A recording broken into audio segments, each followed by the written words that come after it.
Assalamualaikum warahmatullahi wabarakatuh. Bertemu lagi pada channel YouTube ini. Pada kesempatan ini saya akan membahas tentang penelusuran binary tree.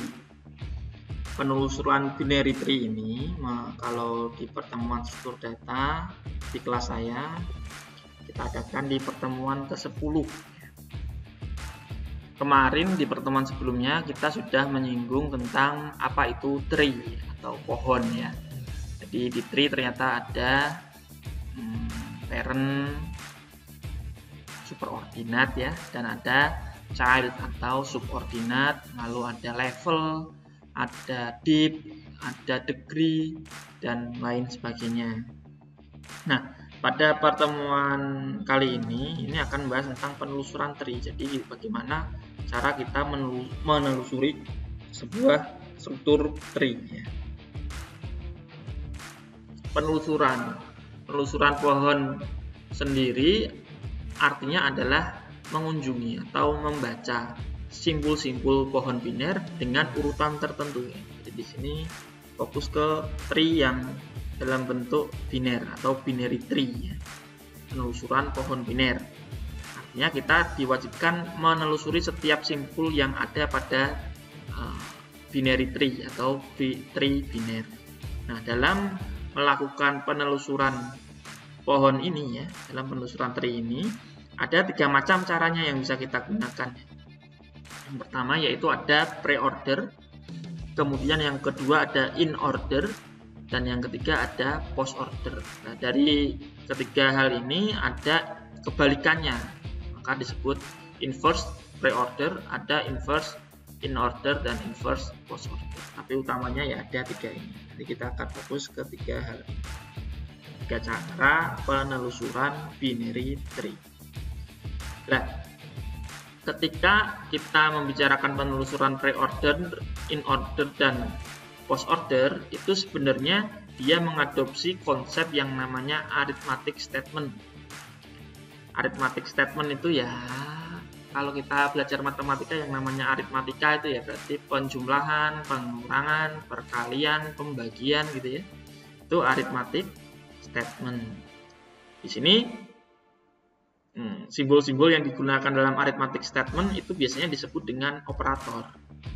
Sedangkan nilai yang diolah menggunakan operator adalah operan.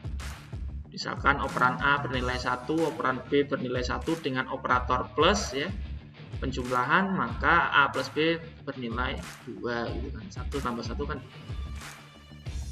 Ini operator dan operan. Nah, dari konsep arithmetic statement ini kalau digambarkan ke dalam bentuk tree, gambarnya seperti ini. Nanti operatornya akan berada pada posisi superordinate, sedangkan operan ya ini akan pada posisi subordinate. Nah, belum tentu sebuah pohon biner merupakan representasi dari arithmetic statement, karena kan nama simpulnya nggak mungkin plus, kali, bagi, itu kan nggak mungkin ya. Maka diberikanlah istilah baru dengan mengadopsi konsep arithmetic statement ini. Maka namanya diganti menjadi pre-order atau prefix gitu ya, prefix. Sedangkan in order namanya diistilahkan menjadi infix. Sedangkan post order namanya diubah menjadi postfix. Sekarang kita melihat ini ya.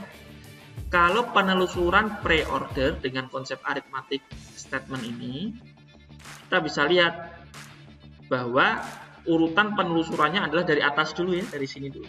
Yaitu plus A baru B, berarti plus A, B. Kemudian secara in order, maka dia dari kaki yang sebelah kiri dulu, yaitu A plus B, ini in order. Post order, maka dari operannya dulu A, B, kemudian plus. Bedanya di mana sih? Bedanya ini di tombol plusnya. Kalau pre-order maka operatornya ada di depan. Kalau in order maka operatornya ada di tengah.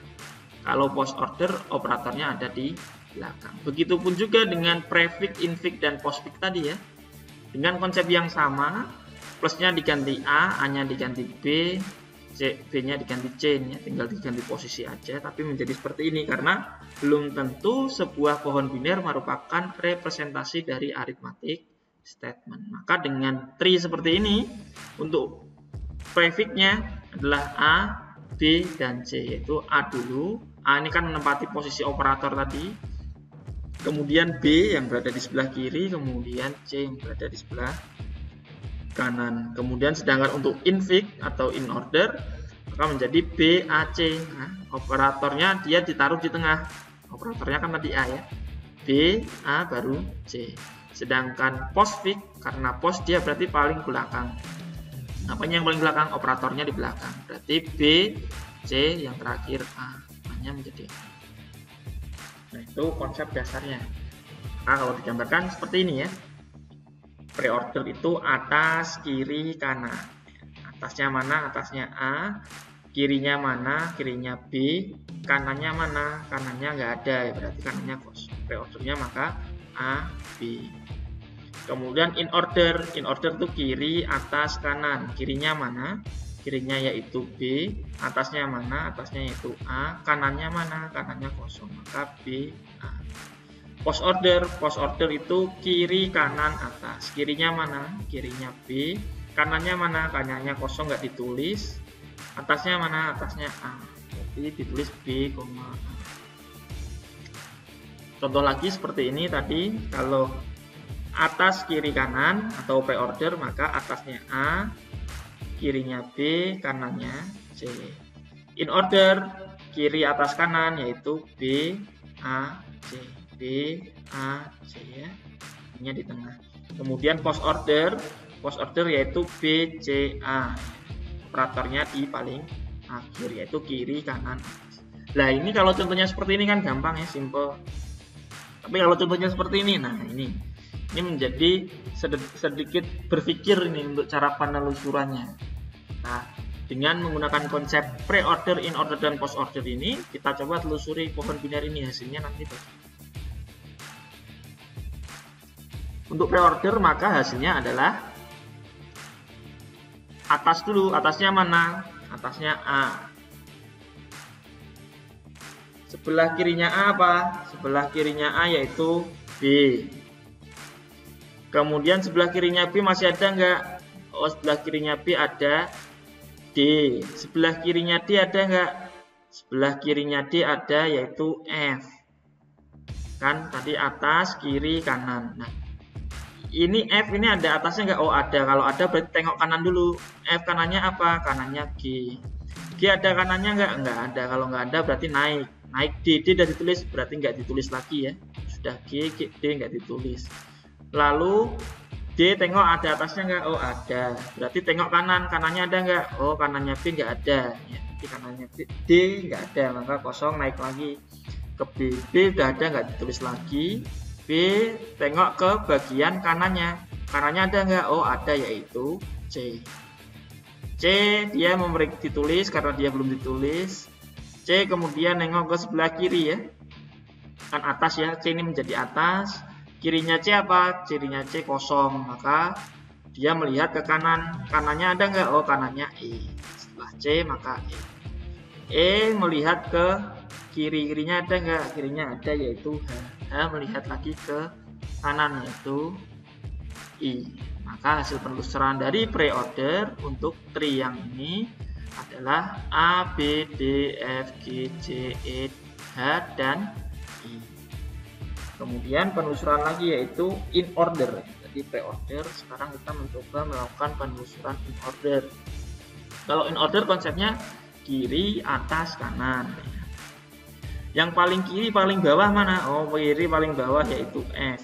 Setelah ke kiri kemana? Ke atas. Ke atasnya F apa? Ke atasnya F ada D. Setelah D kemana? Setelah D ke kanan. Ya, setelah D setelah atas ke kanan. Berarti G ya. Setelah kanan berarti ke kiri lagi ya ini. Ini siklusnya ke sini, ke kiri lagi. Kiri lagi, kirinya lagi mana? Yaitu B ya. Setelah B B dia ke kanan, kanan kosong. Kosong naik lagi ke atas, atasnya yaitu A. A dia langsung ke kanan ya. Tadi ke kiri kan udah ke kanan. Ke kanan setelah A yaitu C. Setelah C ya. Kemudian dia nyari ke sebelah kiri dulu ya, kiri kosong. Setelah kosong ke atas, atasnya C lagi. C tadi udah ditulis, nggak ditulis lagi. Kemudian dia ke kanan, ke kanan yaitu ada E, tapi E punya anak lagi ke sebelah kiri ya, itu H. H ditulis dulu, kemudian baru naik ke E, kemudian ke I. Maka hasil penelusuran dari in order yaitu F, D, G, B, A, C, H, E, I. Kemudian selanjutnya adalah post order. Post order yaitu konsepnya kiri, kanan, atas. Kiri paling kiri yang mana yaitu F. F ke kanan yaitu G. G ke atas yaitu D. D ke kanan ya, ke kanan kosong. Kanan ke atas yaitu B. B ke kanan yaitu kosong ya, B ke kanan kosong. Kemudian naik lagi B ke kanan yaitu paling ujung kiri yaitu H. Ini B ke paling kanan, ini masih ditelusuri lagi paling kirinya H. H ke atas, ke kanan yaitu I. I ke atas ada E. E ke atas yaitu C. C ke atas yaitu A. Maka penelusuran post order adalah F, G, B, F, D, B, H, I, E, C, dan A. Ini penelusuran. Mungkin kalau kasusnya seperti ini masih terlalu simpel kan? Ini ada contoh lagi nih. Nah, kalau seperti ini bagaimana? Nah, ini ada hasilnya.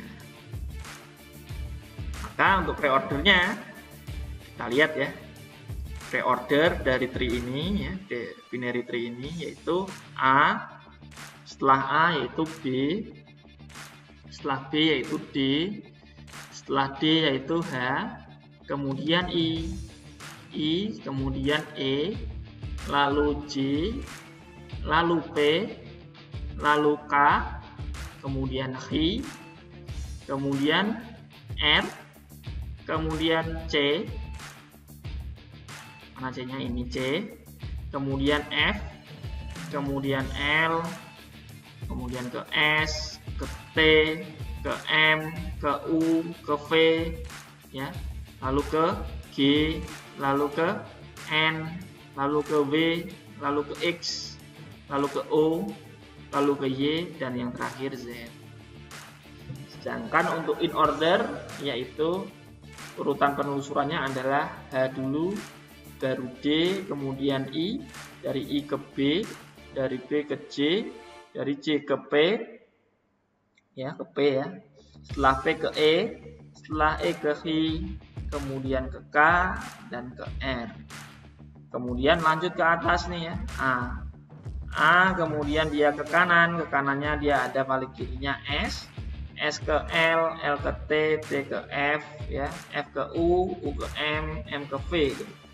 Ya, V ke W, ya, W ke N, N ke X, X ke G, G ke Y, Y ke O, O ke Z. Kira-kira urutan untuk in order seperti itu, kiri, atas, kanan. Kemudian untuk post order atau postfix dia kiri, kanan, atas, berarti urutannya H ke I ke D, kemudian ke P, kemudian ke J, lalu ke I, lalu ke R, lalu ke K, ya. Setelah K ke E, setelah E ke B, setelah B ke S, S ke T, T ke L, ya, lalu ke U, U ke V, lalu ke M, lalu ke F. Setelah F nggak langsung ke C ya, tapi ke W, kemudian X, N, lalu Y, O, Z, Z, O gitu ya, baru ke G, terakhir ke A. Setelah G ke C, kemudian baru ke A. Itulah cara penelusuran post order. Nah, Silahkan untuk latihan dapat dibuka buku halaman 234. Silahkan dapat dikerjakan soal nomor 1, 2, 5, dan 6 ya. Soalnya ada di sini. Kalau yang nggak punya buku bisa download slide-nya, kemudian coba untuk latihan sambil dikerjakan. Nomor 1, 2, 5, dan 6. Oke, itu saya rasa untuk materi kali ini, dan di video ini saya juga ingin menyampaikan untuk tugas kelompok. Saya ingin kalian membuat video ya. Saya ingin kalian membuat video presentasi yang mana presentasinya di dalamnya adalah membuat program dengan bahasa C ya. Boleh dalam bahasa C, boleh dalam bahasa C++, yang mana pembagian tugas kelompoknya adalah sebagai berikut. Di sini silahkan kalian dapat membuat program dalam bahasa C ataupun dalam bahasa C++ tentang topik sesuai dengan kelompok kalian ya. Adapun daftar kelompoknya dapat dilihat di sini. Untuk kelompok 1 dan kelompok 10 topiknya tentang single stack, sampai dengan kelompok 9 dan kelompok 2 topiknya tentang linear single linked list. Nanti silahkan dilihat kelompok kalian masing-masing. Kemudian dari per topik ya, kalian kan tadi membuat program dengan bahasa pemrograman ini ya. Kemudian itu divideokan, dipresentasikan. Nanti saya harap di dalam presentasinya kalian dapat menjelaskan nih, untuk membuat single stack nanti yang diperlukan di dalamnya nanti apa aja. Bagian yang ini menjelaskan tentang apa, bagian yang itu digunakan untuk apa. Kemudian ketika di-compile hasilnya akan seperti apa, itu silahkan nanti direkam ya. Kemudian ketika videonya sudah jadi, silahkan video tersebut dapat di-upload ke YouTube kalian ya, ke salah satu dari anggota. Dan untuk pengumpulan tugasnya silahkan dilakukan melalui link ini ya, yaitu bit.ly/t-kelompok. Nah itu nanti silahkan diupload di situ. Yang diupload nanti adalah daftar anggota kelompoknya, kemudian alamat link YouTube-nya ya, alamat link YouTube-nya. Jadi nanti kalau satu kelompok isinya 4 orang ya, yang mengupload 1 orang aja, jangan keempatnya ngupload. Kalau satu kelompok isinya 10 orang, yang diupload 1 aja, 1 orang aja, siapa yang ditunjuk untuk. Jadi saya rasa itu untuk pertemuan hari ini. Kurang lebihnya mohon maaf. Silahkan untuk tugas kelompoknya sudah bisa mulai dikerjakan. Saya akhiri. Assalamualaikum warahmatullahi wabarakatuh.